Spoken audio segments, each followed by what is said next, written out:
2, 1, going live.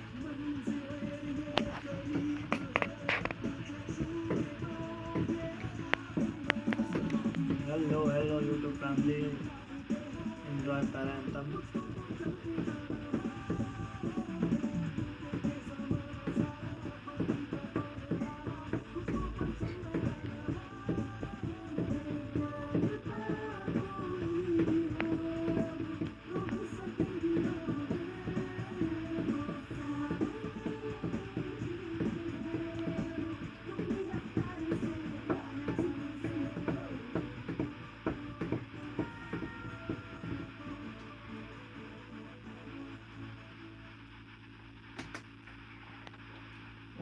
Welcome 91.2 NIV चलून सुन रहे हैं आप। जिंदगी के सफर में आपका हम सफर। मैं हूं अनोखा अंकित एंड ये होता है टाइम पैरा स्पोर्ट्स के अंक का। तो आज एक और अंक के साथ हम हाजिर हैं। मैं अकेला नहीं होता हूं स्टूडियोज में, हमारे साथ होते हैं हमारे एक्सपर्ट नरेश सिंह निहाल सर। तो welcome sir.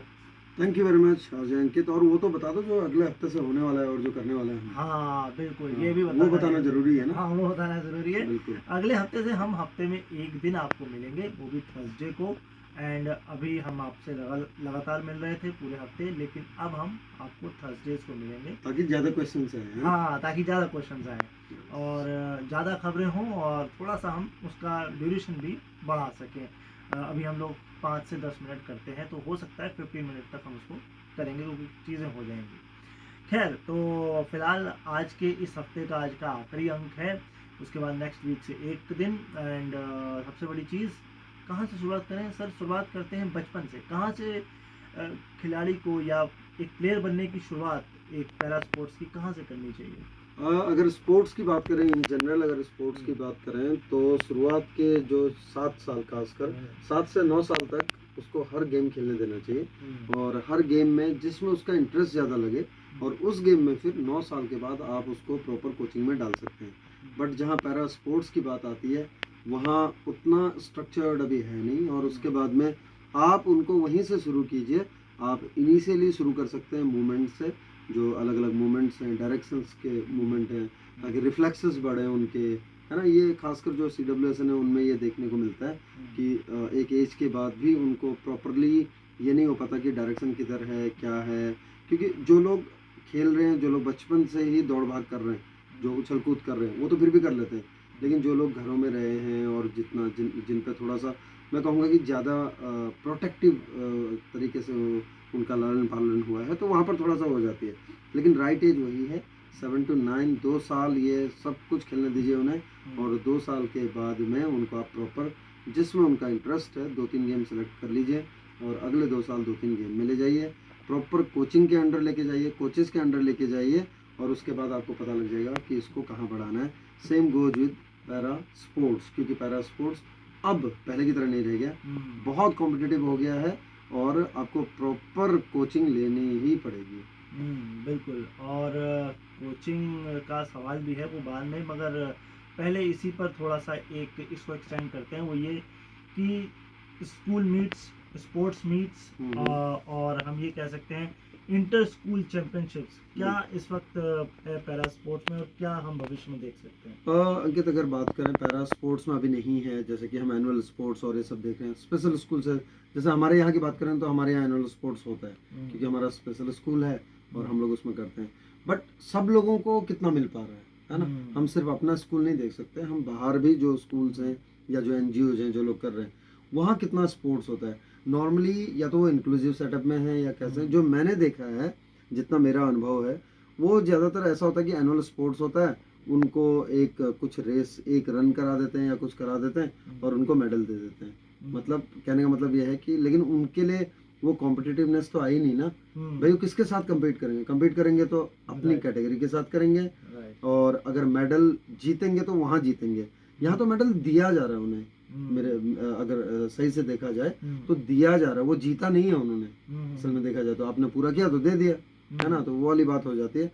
But inter schools और ये सब अभी है नहीं, लेकिन बहुत जल्दी ही मुझे लगता है कि ये होगा। पैरा स्पोर्ट्स में भी inter school, under 17, under 19, under 23, ये सारी चीज़ें होंगी। और तब जाके आप देखोगे कि हमारे जो बहुत सारी गेमों में लीग शुरू हो जाएंगी, बहुत सारे गेमों में अलग अलग कॉम्पिटिशन्स देखने को मिलेंगे और साल भर आपको गेम देखने को मिलेगा, जो कि आजकल नहीं मिलता। बिल्कुल। और ये कल मैं रात में फेसबुक स्क्रॉल कर रहा था तो एक खिलाड़ी की पोस्ट मुझे दिखी जिस पर इस तरह की बातें थी, तो मुझे समझ में आया कि ये बातें करनी ज़रूरी हैं। वर्कशॉप्स भी होनी चाहिए, चाहे वो कोच लें चाहे वो खिलाड़ी लें। ये वर्कशॉप्स भी जब होंगी तब खिलाड़ी सीखेंगे, चाहे वो सीनियर लेवल पे हो चाहे वो जूनियर लेवल पे हो। राइट ना सर? बिल्कुल बिल्कुल, वर्कशॉप का एक अपना अलग ही मजा है। वर्कशॉप्स में क्या है, इंटरेक्शन होता है बहुत ज़्यादा, और दूसरा क्या है, अवेयरनेस होती है। अगर अब अवेयरनेस, आजकल एक चीज़ अवेयरनेस ये भी है कि अवेयरनेस किसको, भाई हमें जो स्पेशल स्कूल्स में उनको तो पता ही है क्या हो रहा है, कैसे चलता है ना। आप इन जनरल जाइए, पब्लिक में जाइए, जहाँ पर इंक्लूसिव हैं, जैसे बहुत सारे स्कूल्स हैं, और उनमें जाके आप बता सकते हैं कैसे क्या होगा। वो मेरे ख्याल से सही एक राइट पाथ होगा अवेयरनेस का। जो लोग स्पेशल स्कूल्स में हैं और जो लोग किसी ऐसे इंस्टीट्यूट में हैं जो डेडिकेटेड है पीडब्ल्यूडीज के लिए, तो वहाँ तो सभी को पता है ना, वहाँ तो पता ही है कि क्या हो रहा है क्या नहीं हो रहा है और कैसे होता है। तो कहने का मतलब ये है कि जहाँ 2-4 लोग भी हैं पीडब्ल्यूडीज, और वहाँ जाके अगर करेंगे, क्यों अवेयरनेस हम उनके लिए नहीं कर रहे हैं, पीडब्ल्यूडीज के लिए तो कर ही रहे हैं कि ऐसा होना है, वो तो फिर भी ढूंढ लेगा, लेकिन उसको वो एनवायरनमेंट कौन देगा, वो देंगे बाकी लोग। तो वहाँ जाके अवेयरनेस बहुत जरूरी है। और इसी नोट पर अवेयरनेस की बात है तो आप के लिए अवेयरनेस की बात यह है कि लाइक कमेंट शेयर करिए, चैनल सब्सक्राइब करिए। एंड इसके अलावा अवेयरनेस आपकी ऐसे बढ़ेगी कि आप ग्राउंड पर जाके मैचेस देखें, और अगर ग्राउंड पर नहीं जा पा रहे हैं तो यूट्यूब पे मैचेस देखें। और अभी अगर आप मैचेस नहीं भी देख पा रहे हैं तो कम से कम खबरें पढ़ें, खबरें देखें, क्योंकि विंटर्स पैरा ओलंपिक होने वाले हैं आज से। आज उसकी ओपनिंग सेरेमनी 15 तारीख तक चलेंगे, इटली में होंगे, और आप उसको जाकर देखें तो आपको समझ में आएगा कहाँ कहाँ दुनिया में कैसा कैसा स्पोर्ट्स पैरा में हो रहा है।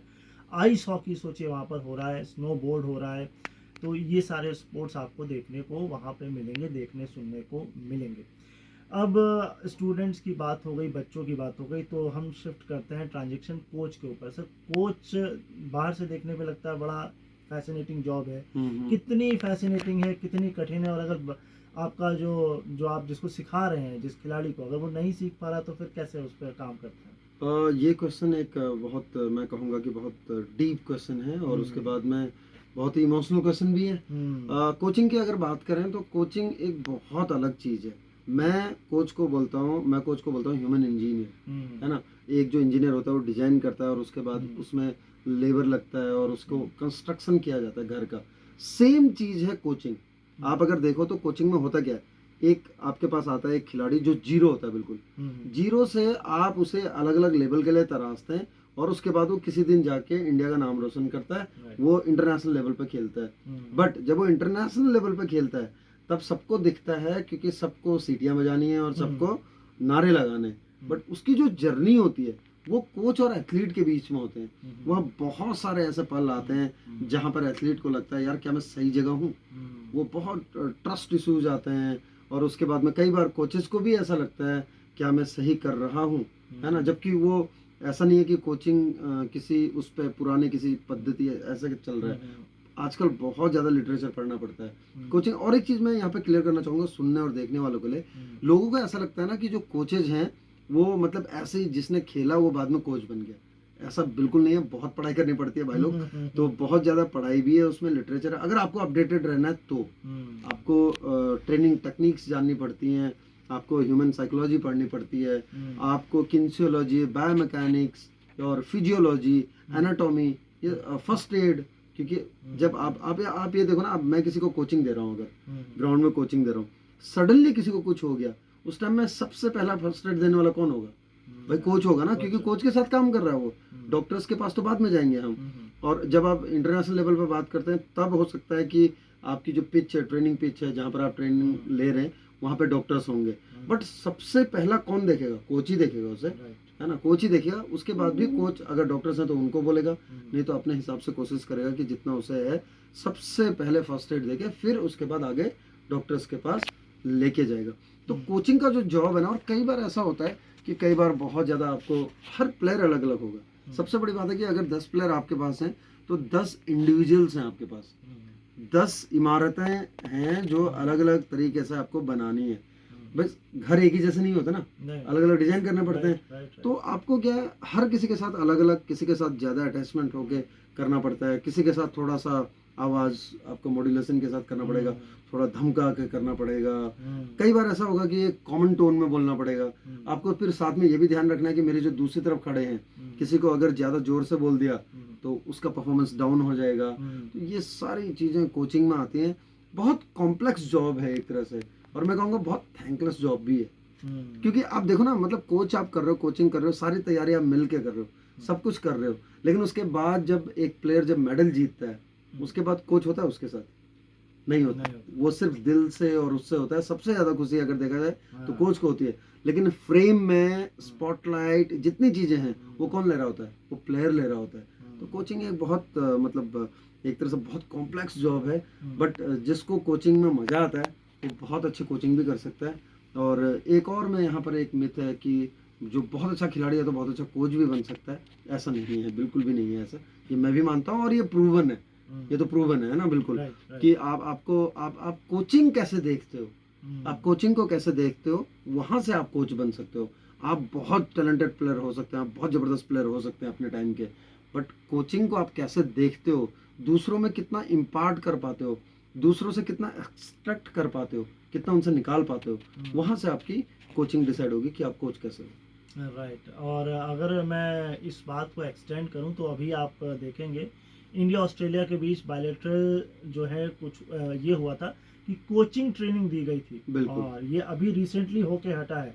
तो सोचिए कोचेस के लिए भी ट्रेनिंग दी जाती है। हाँ बिल्कुल, वर्कशॉप्स होती हैं और बहुत सारे वर्कशॉप्स होते हैं कोचेस के लिए, उनके अपडेशन के लिए कोर्सेज होते हैं, उनको अलग अलग फील्ड के लिए, अलग अलग चीज़ों को समझने के लिए अलग अलग वर्कशॉप्स, अलग अलग ट्रेनिंग मॉड्यूल्स होते हैं। वो सारी चीज़ें होती हैं, हर लेवल पे होती हैं। बिल्कुल। और मुझे जो सर ने बात बोली ना कि कोच हर खिलाड़ी नहीं हो सकता, मुझे सनराइजर हैदराबाद के कोच याद आ रहे हैं। बहुत मान खिलाड़ी, 400 भी उन्होंने मारा, लेकिन कोचिंग स्टेंट उनको शायद 1 साल का मिला। तो ऐसी चीज़ें हो जाती हैं। मैं ब्रायन लारा की बात कर रहा था, और इस महान खिलाड़ी कोच भी बने सनराइजर हैदराबाद के, लेकिन बहुत शॉर्ट समय के लिए वो बने। तो ज़रूरी नहीं हर खिलाड़ी कोच और हर कोच खिलाड़ी हो, ये बात बिल्कुल सही है। एंड मैं आपको एक इन्फॉर्मेशन साथ में दे देता हूँ, सर भले एक दिन आएंगे, लेकिन अगर मेरे पास खबरें होंगी, और अभी तो आपको पता है WPA जो ग्रैंड प्री होने वाली है यहाँ पर दिल्ली में, वो 8 तारीख से है। इसके अलावा नेशनल्स होने वाले, इसकी खबरें मैं आपको देता रहूँगा टाइम टू टाइम। वो अंक, वो कैप्सूल आप सुनते रहेंगे। सर से हम मुलाकात हफ्ते में एक दिन करेंगे, ये आपको क्लैरिफाई कर रहा हूँ, यानी कि आपको जाना नहीं है कहीं भी। रेडियो के माध्यम से मैं आपको मिलता रहूँगा, लेकिन यूट्यूब के माध्यम से हम लोग हफ्ते में एक दिन आएंगे सर के साथ। एंड इसी नोट पर आपके कोई सवाल हैं, कोई आप पूछना चाहते हैं, 7579278159 इस पर टेक्स्ट मैसेज और वॉइस मैसेज कर सकते हैं। इसके अलावा आप यूट्यूब पर हमारे कमेंट सेक्शन पे सवाल छोड़ सकते हैं, जवाब हम ज़रूर सर से लेंगे। और आपके पास समय ही समय, अब तो आप सोचिए और पूछिए। एंड इसके अलावा आप मेरा इंस्टा हैंडल और सर का भी इंस्टा हैंडल है, सर का नरेश सिंह याल, खोजिए सर को, वहाँ पर डीएम करिए। मुझे अनोखा अंकित है, डीएम कर सकते हैं। और 91.2 NIVH हेलोधुन नाम से भी इंस्टा हैंडल है। बहुत सारे मीडियम से, बस आपको आना है हमारे पास तक और अपने सवाल लाने हैं। मैं मिलूंगा आपको नेक्स्ट वीक सर के साथ, तो हम थर्सडे को मिलेंगे, लेकिन खबरें होंगी, खबरों के साथ अगर मेडल्स होंगे, क्योंकि ग्रैंड प्री है दिल्ली में, तो वो सारी चीज़ें आपको मंडे को ज़रूर मिलेंगी। और हाँ, विंटर पैरालंपिक्स भी हैं, हम कोशिश करेंगे उसको भी कवर करें। तो फिलहाल आज के अंक के लिए इतना ही। मुझे उम्मीद है आपको पसंद आया होगा। तो अपना ख्याल रखिए, मुझे अपने दिलों में याद रखिए, जाना नहीं है रेडियो छोड़कर, सुनते रहना है 91.2 NIVH हेलोधुन, जिंदगी के सफ़र में आपका हम सफ़र।